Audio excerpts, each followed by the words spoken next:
माननीय supreme court की तरफ से ओटीएस पे क्या ऑर्डर आए हैं, क्या आदेश आए हैं कि अब सारे देश में कोई भी बैंक या एनबीएफसी कंपनी को कोई भी कोर्ट, चाहे लोअर कोर्ट है, अपर कोर्ट है, सेशन कोर्ट है, हाई कोर्ट है या माननीय सुप्रीम कोर्ट, कहीं से भी किसी भी बैंक या एनबीएफसी कंपनी को आदेश ऑर्डर नहीं दिए जाएंगे कि इस बरोबर के साथ, इस ग्राहक के साथ, इस कर्जदार के साथ उसको ओटीएस करना मैंडेटरी है, जरूर।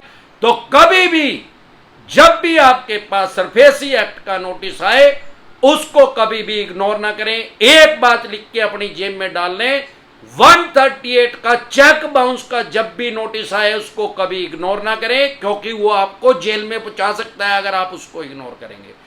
और सरफेसी एक्ट 2002 के तहत 13(4) का या 13(3)(2) का नोटिस अगर आपके पास सिंबॉलिक पोजीशन या फिजिकल पोजीशन का नोटिस अगर आपके पास आ रहा है उसको भी कभी इग्नोर ना करें, आपकी प्रॉपर्टी आपके हाथ से जाती रहेगी। ओटीएस का मतलब क्या है? वन टाइम सेटलमेंट, सामान्य बोलचाल की भाषा में समझौता, कॉम्प्रोमाइज।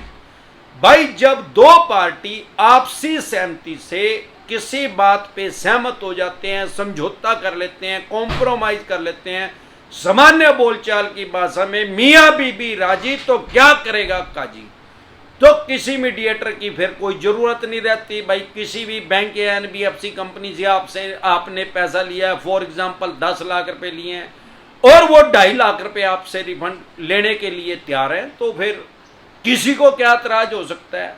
साथियों, सबसे पहले यह समझेंगे कि ये ऑर्डर आए क्यों हैं। एक आपने सुना होगा रिस्ट्रक्चर या मोराटोरियम। मोराटोरियम कोई नई चीज नहीं है, ये आम और खास आदमी को तब पता लग गया जब आरबीआई के ऑर्डर आए 2020 में, आज से 2.25 साल पहले, लगभग 2.5 साल होने वाले हैं। 25 मार्च 2020 को सारा देश बंद हो गया और 28 मार्च को आरबीआई के आदेश आ गए, आरबीआई के गवर्नर के, भाई कोई भी आदमी मोराटोरियम ले सकता है, मतलब ईएमआई का हॉलीडे। ये नहीं है कि ईएमआई परमानेंट बंद हो जाएगी उसकी। उतने 3 महीने का पहले दिया था मोराटोरियम, उसको 1 बोलते थे, फिर 3 महीने का एक्सटेंड कर दिया मोराटोरियम 2। उसके बाद लोग माननीय सुप्रीम कोर्ट में चले गए और 1 सितंबर 2020 से माननीय सुप्रीम कोर्ट से एनपीए पे अंतरिम राहत मिली हुई थी, टेम्परेरी रोक लगी हुई थी कि किसी का भी जो लोन है वो एनपीए में नहीं जाएगा। एनपीए का मतलब नॉन परफॉर्मिंग एसेट।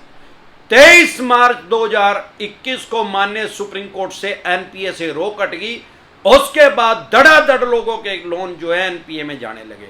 कुछ एनबीएफसी कंपनी, कुछ बैंक ऐसे भी कलाकार निकले जिन्होंने बैकडेट से ही एनपीए लगाना शुरू कर दिया, लेकिन जब तक माननीय सुप्रीम कोर्ट से उस पर टेम्परेरी रोक लगी हुई थी तब तक उस ड्यूरेशन में 23 मार्च 2021 से पहले अगर कोई उसको एनपीए में डाल रहा है या दिखा रहा है कि उस टाइम एनपीए में चला गया, तो वो गैर कानूनी है, माननीय सुप्रीम कोर्ट की अवमानना है।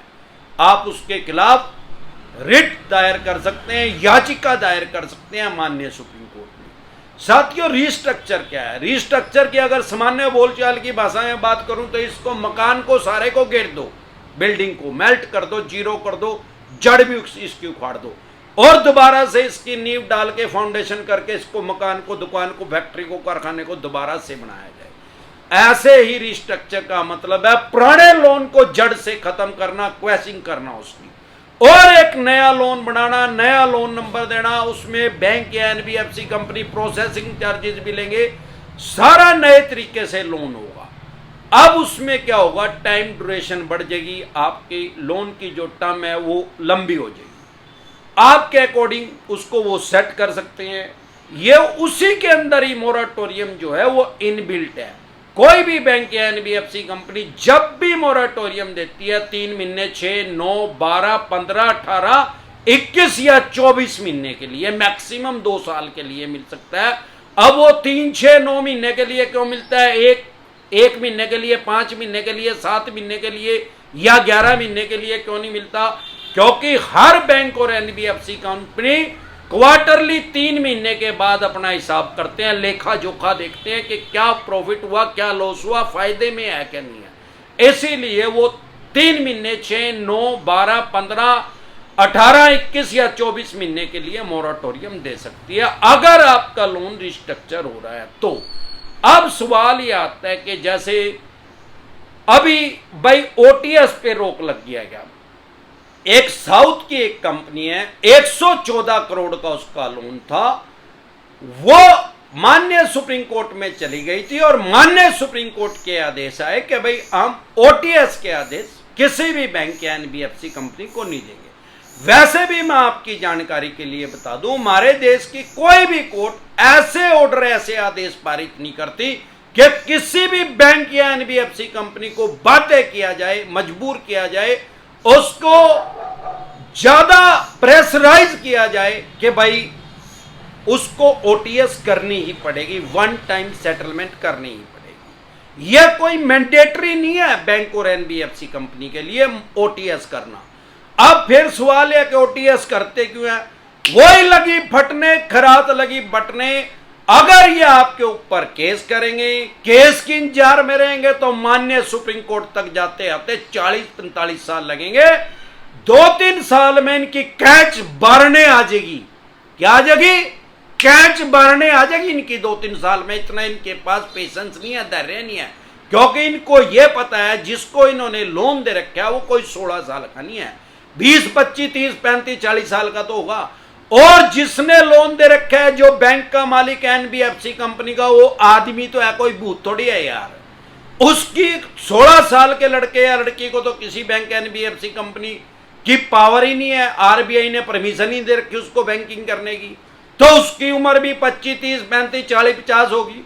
उसका भी बोलो राम हो जाएगा, वो भी हरिद्वार चला जाएगा, और जिसने पैसे लिए वो भी हरिद्वार चला जाएगा। फिर पैसे किससे लेंगे? इसीलिए खुद से बैंक और एनबीएफसी कंपनी खुद से आगे बढ़ते हैं वन टाइम सेटलमेंट करने के लिए। अगर आप सेटलमेंट करना चाहते हैं तो सेटलमेंट डिसेंट एडवाइस लिख के वीडियो देख लें। और एक बात समझ लें, ना ही तो पहले कोई कोर्ट ऐसे आदेश देती थी ब्रिटिश काल से अब तक, क्योंकि ब्रिटिश काल में भी बैंकिंग हो रही थी, ना तो तब ब्रिटिश काल में ऐसे कोई ऑर्डर पारित हुए आज तक, जब से हमारे देश में कोर्ट लगने लगी है कि भाई किसी बैंक को आदेश दे दिए जाए, ऑर्डर दे दी जाए ओटीएस के। ओटीएस ब्रिटिश काल में भी हो रही थी, जब से बैंकिंग स्टार्ट हुई है तब से ओटीएस हो रही है, और जब तक बैंकिंग अनंत काल तक चलेगी तब तक ओटीएस होती रहेगी। नहीं तो क्या बताया, नहीं ओटीएस करेंगे तो इनकी कैच बारने आ जाएगी। उस कैच को ऊपर चढ़ाने के लिए अपनी ओटीएस करते हैं, लोगों को बचाने के लिए नहीं, अपने आप को खुद से बचाने के लिए ओटीएस करते हैं। नहीं तो इनको वो लोन राइट ऑफ करना पड़ेगा या केस करना पड़ेगा। केस, कोई भी आपकी ईएमआई डिफॉल्ट होगी, अगर आपके पास पैसे हैं तो इनके पैसे दे दें, और नहीं पैसे हैं तो राहु केतु ग्रह तो क्या करे, साक्षात शनिदेव भी धरती पे आ गया, आपका कुछ नहीं बिगाड़ सकते। और ये चवन्नी छाप तो सौदा ही कुछ नहीं है। जैसे ही आपकी ईएमआई डिफॉल्ट होती है, सबसे पहले इनके पास एक तीर है, एक बाण है, उसको चला देते हैं, जिसको बोलते हैं सिविल। आपके सिविल को खराब कर देते हैं, क्योंकि हर बैंक और एनबीएफसी कंपनी हर महीने सिविल को रिपोर्ट भेजती है। अब सिविल खराब हो गया, जब पैसे ही नहीं है तो फिर शनि भी के पुंजड़ पड़ेगा, भाई कर ले भाई सिविल खराब। उसके अलावा ये मैक्सिमम आपका क्या कर सकते हैं, चेक बाउंस का केस कर सकते हैं आपके ऊपर, क्योंकि इन्होंने आपने इनको एक चेक दे रखा है। चाहे ऑफलाइन लोन लिया है अगर तो पक्का दे रखा है, ऑनलाइन लिया है तो कुछ बैंक एनबीएफसी कंपनी ले लेते हैं, ज्यादातर नहीं लेते हैं। आपने कोई सिक्योर लोन लिया, अनसिक्योर लोन लिया, आपने चेक दे रखा होगा तो चेक बाउंस ये मैक्सिमम कर सकते हैं। चेक बाउंस को मैं इनका ब्रह्मास्त्र कहता हूं। उससे डरे घबराए नहीं, पैसे नहीं है तो कर दे यार चेक बाउंस। कोई 302 थोड़ी लग जाएगी, 138 चेक बाउंस की धारा है, 138 पूरा नाम है इसका, 138 नेगोशिएबल इंस्ट्रूमेंट एक्ट 1881। 1881 में ब्रिटिश काल में एक कानून बना था। इसका मतलब उस टाइम भी बैंकिंग हो रही थी, उस टाइम भी लोगों के लोन डिफॉल्ट हो रहे थे, उस टाइम भी चेक बाउंस हो रहे थे।